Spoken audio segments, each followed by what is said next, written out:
दोस्तों, आज हम जानेंगे कि आत्मा के कितने स्वरूप हैं, कौन सी आत्माएं भूत प्रेत बनती हैं और कौन सी आत्माएं स्वर्ग जाती हैं, कौन सी आत्माएं नरक जाती हैं। आज हम आत्मा के बारे में विस्तार से जानेंगे। वीडियो को पूरा देखना, तभी आप भली भांति आत्मा के बारे में जान पाएंगे। भगवान श्री कृष्ण गीता में कहते हैं कि तुमको और मुझको ही आत्मा कहा जाता है। जब हम अपने शरीर को छोड़ देते हैं तो कुछ लोग तुम्हें और मुझे भूत आत्मा मान लेते हैं और कुछ लोगों का कहना है कि उक्त आत्मा का स्वर्गवास हो गया है। हमको और आपको भगवान ने बनाया है, ऐसा वेद, गीता और पुराणों में लिखा है। ना ही शरीर तुम्हारा है और ना ही तुम शरीर के हो। यह शरीर 5 तत्वों से मिलकर बना है, अग्नि, जल, हवा, पृथ्वी और आकाश। एक दिन यह शरीर इन्हीं 5 तत्वों में विलय हो जाएगा। वेद, पुराण और गीता के अनुसार आत्मा अजर अमर है।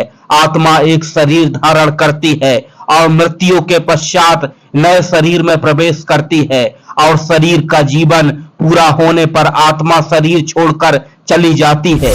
आत्मा का यह जीवन चक्र तब तक चलता रहता है जब तक कि आत्मा मुक्ति नहीं हो जाती या आत्मा को मोक्ष नहीं मिल जाता।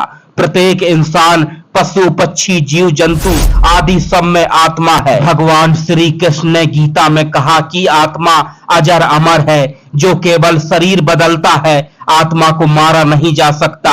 जिस प्रकार पुराने कपड़ों को उतारकर मनुष्य नए कपड़ों को धारण कर लेता है, उसी तरह आत्मा भी एक निश्चित समय के बाद एक नया शरीर धारण कर लेती है। आत्मा का नए शरीर को धारण करने का अर्थ हमेशा इंसान के शरीर से नहीं है। भगवान श्री कृष्ण ने गीता में कहा है कि आत्मा अजर और अमर है, जो केवल शरीर बदलती है। जीवन पूरा होने के बाद आत्मा खुद शरीर नहीं चुन सकती, बल्कि विधाता उसे किसी भी जीव के शरीर में प्रवेश करने का आदेश देते हैं। यह सब बातें हिंदू धर्म के कई वेद और पुराणों में वर्णन की गई हैं। मित्रों, किसी व्यक्ति की मौत होने पर आमतौर पर आत्मा तत्काल ही दूसरा शरीर धारण कर लेती है, लेकिन मनुष्य रूप में जीवन में किए गए विभिन्न कर्मों के आधार पर कभी कभी आत्मा को दूसरा शरीर लेने के लिए लंबी यात्रा करनी पड़ती है, जिसमें कुछ आत्माएं 3 दिनों के भीतर दूसरा शरीर धारण कर लेती हैं। इसलिए कई लोगों द्वारा इस मान्यता को मानते हुए तीजा किया जाता है। कुछ आत्माएं 10 दिनों या 13 दिनों में दूसरा शरीर धारण करती हैं, इसलिए 10 वही और 13वीं मनाई जाती है। वहीं कुछ इंसान ऐसे भी होते हैं जिनकी मृत्यु निश्चित समय से पूर्व किसी इच्छा के अधूरी रह जाने के कारण से होती है। उसकी आत्माएं दूसरे शरीर में न जाने की जिद करने लगती हैं, इसलिए उन्हें दूसरा शरीर प्राप्त करने के लिए 37 से 40 दिन लगते हैं। वहीं अधिकतर लोग अपने किसी प्रियजन की मौत के 1 साल बाद उसकी बरसी भी करते हैं। इसका अर्थ यह है कि अगर किसी कारणवश उसकी आत्मा प्रेत योनि में चली गई है तो उसकी आत्मा को इस योनि में शांति मिले और वापस से उसकी आत्मा को यह कष्ट ना उठाने पड़े। आत्मा का यह रहस्य जब से इस पृथ्वी पर आया है, उसकी उपयोगिता इस बात से हो रही है कि वह उसके मूल तत्व को जान सके, जिसे आत्मा कहते हैं। भगवान श्री कृष्ण ने गीता में आत्मा का विस्तार से वर्णन किया है और बताया है कि प्रत्येक मनुष्य के शरीर में आत्मा विराजमान रहती है। आत्मा ही जीवन है, आत्मा ही मूल शब्द है। आत्मा अजर है और अमर है। यह न तो पानी से मरती है और न ही अग्नि से जल सकती है और न ही हवा में सूख सकती है। अगर आप कहेंगे लोग तो 50 या 55 साल में ही मृत्यु को प्राप्त हो जाते हैं, आपका कहना भी सही है, लेकिन ऐसा नहीं है। आत्मा को शरीर से निकलने के बाद तुरंत शरीर मिल जाएगा। उसे अपने 1000 वर्ष तक के समय चक्र को पूरा करना पड़ता है, तभी जाकर उसे नया शरीर प्राप्त होता है। अगर किसी को आकस्मिक कर्म से शरीर त्याग करना पड़ता है और कर्मों का फल व्यक्ति को नहीं मिल पाता, तब बार बार जन्म लेकर सुख और दुख को भोगना 1000 वर्षों का काम पूरा करना पड़ता है। व्यक्ति के रहन सहन, खान पान, योग ध्यान के अनुसार आत्मा शरीर में कितने दिन ठहरे यह तय होता है।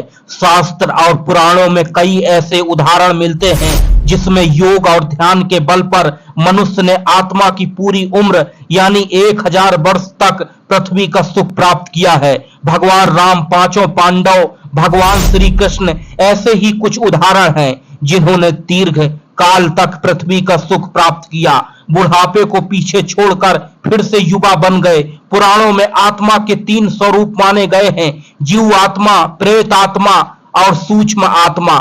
जो भौतिक शरीर में वास करती है उसे जीवात्मा कहते हैं। जब किसी व्यक्ति का मन वासना और कामना में होता है तो उसे प्रेत आत्मा कहते हैं। यह आत्मा दूसरों के शरीर में प्रवेश करती है, उसे सूक्ष्म आत्मा कहते हैं। 84 लाख योनियों, पशु योनि, पक्षी योनि, मनुष्य योनि में जीवन यापन करने वाली आत्माएं समय पूरा करने के बाद भूत प्रेत योनि में चली जाती हैं।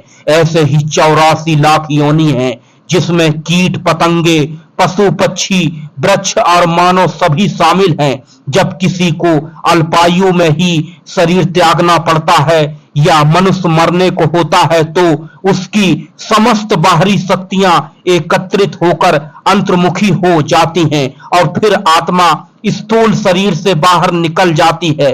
मुख नाक से प्राण निकलना शुभ है, जो उत्सर्जन के प्रमुख मार्ग हैं। दुष्ट प्रवृत्ति के लोगों के प्राण मल मूत्र के मार्ग से निकलते देखे गए हैं। योगी और सत्कर्म में रत आत्मा ब्रह्म ग्रंथ से प्राण त्याग करते हैं।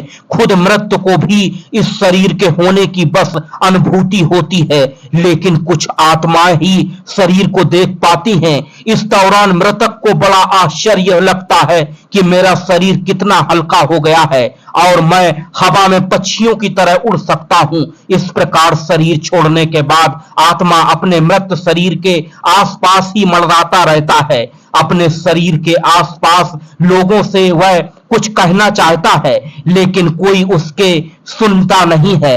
आत्मा खुद को मृतक नहीं मानकर अजीब से व्यवहार भी करता है और अपने अंग प्रत्यंग को हिलाता है, हाथ पैर को चलाता है, पर उसे ऐसा अनुभव नहीं होता कि वह मर गया है। उसे लगता है कि शायद वह सपना देख रहा है, लेकिन उसका भ्रम तब टूट जाता है जब वह वापस से शरीर में घुसने का प्रयास करता है, लेकिन वह उसमें सफल नहीं हो पाता। जब तक कि मृत शरीर की अंत्येष्टि क्रिया नहीं होती है तब तक जीव बार बार उसके शरीर के आसपास मंडराता रहता है। शरीर जल जाने पर आत्मा निराश होकर दूसरी ओर मन को लगाने लगती है, किंतु जमीन में गाड़ देने पर वह शरीर का मोह नहीं छोड़ पाता और बहुत दिनों तक उसके इधर उधर फिरता रहता है और अधिक माया मोह की वजह से आत्मा शमशान में बहुत दिनों तक चक्कर काटती रहती है।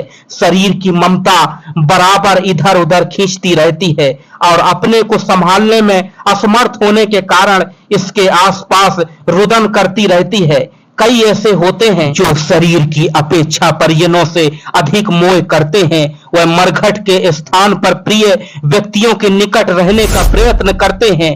अब यह है कि सब बातों में कितनी सच्चाई है तो हमें नहीं पता, लेकिन पुराणों में यह सब लिखा है। पुराण के अनुसार जब भी कोई मनुष्य मरता है या आत्मा शरीर को त्याग कर यात्रा प्रारंभ करती है तो इस दौरान उसे 3 प्रकार के मार्ग मिलते हैं। उस आत्मा को किस मार्ग पर चलाया जाएगा यह केवल उसके कर्मों पर निर्भर करता है। यह 3 मार्ग हैं: अर्च मार्ग, धूम मार्ग और उत्पत्ति विनाश मार्ग। अर्च मार्ग ब्रह्मलोक और देवलोक यात्रा के लिए होता है, वही धूम्र मार्ग पितृ लोक की यात्रा पर ले जाता है और उत्पत्ति विनाश मार्ग नरक की यात्रा के लिए है।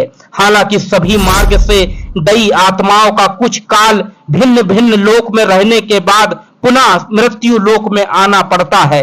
अधिकतर आत्माओं को यही जन्म लेना और यही मरकर वापस जन्म लेना होता है। यजुर्वेद में कहा गया है कि शरीर छोड़ने के पश्चात जिन्होंने तप ध्यान किया है वे ब्रह्मलोक चले जाते हैं, अर्थात ब्रह्म लीन हो जाते हैं। कुछ सत्कर्म करने वाले भक्त जन स्वर्ग चले जाते हैं, स्वर्ग अर्थात वह देव बन जाते हैं। राक्षसी कर्म करने वाले कुछ प्रेत योनि में अनंत काल तक भटकते रहते हैं और कुछ वापस धरती पर जन्म ले लेते हैं। जन्म लेने वालों में भी जरूरी नहीं है कि वह मनुष्य योनि में ही जन्म लें, इससे पूर्व भी यह सभी पितृ लोक में रहते हैं, वही उनका न्याय होता है। सामान्य जनों ने देह त्यागी है तो इस मामले में उनकी धारणा कार्य करती है कि वह किस तरह की धारणा और विश्वास लेकर मरे हैं, तब वह उसी अनुसार गति करते हैं। जैसे बचपन से यह धारणा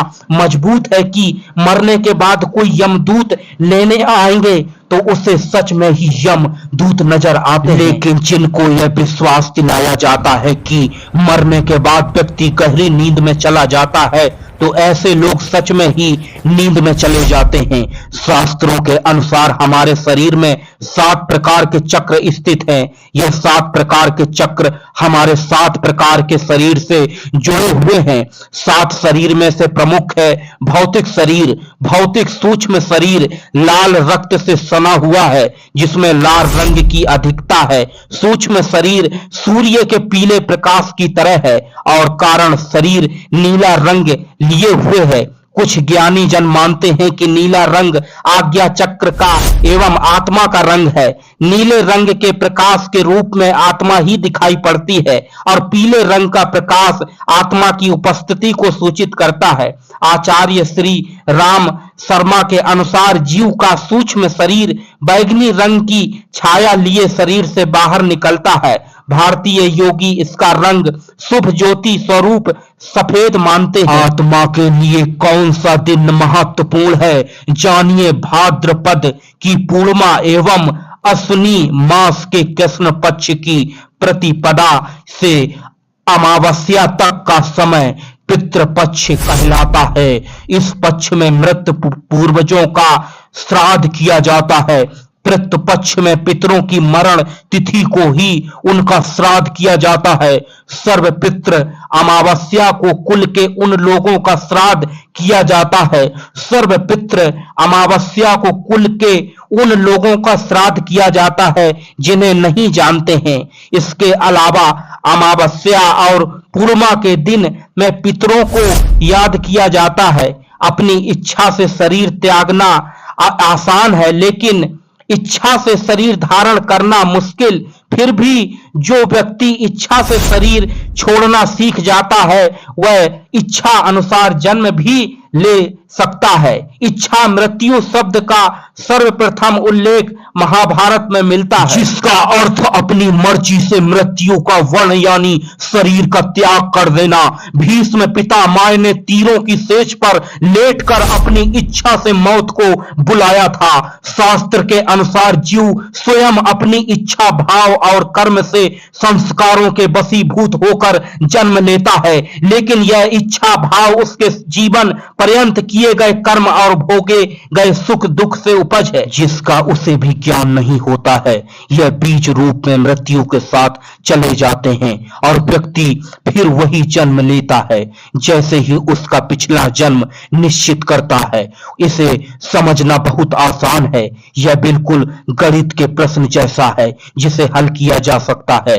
अधिकतर लोग प्रकृति के इस नियम से बंधे रहकर जन्म लेते हैं, लेकिन बहुत कम ही लोग हैं जो जन्म लेने का स्थान चयन करके ही जन्म लेते हैं। आत्मा के बारे में सबसे प्रमाणित उल्लेख भगवत गीता में मिलता है। कहा गया है कि आत्मा अविनाशी है, इस पर किसी भी प्राकृतिक भाव का असर नहीं होता।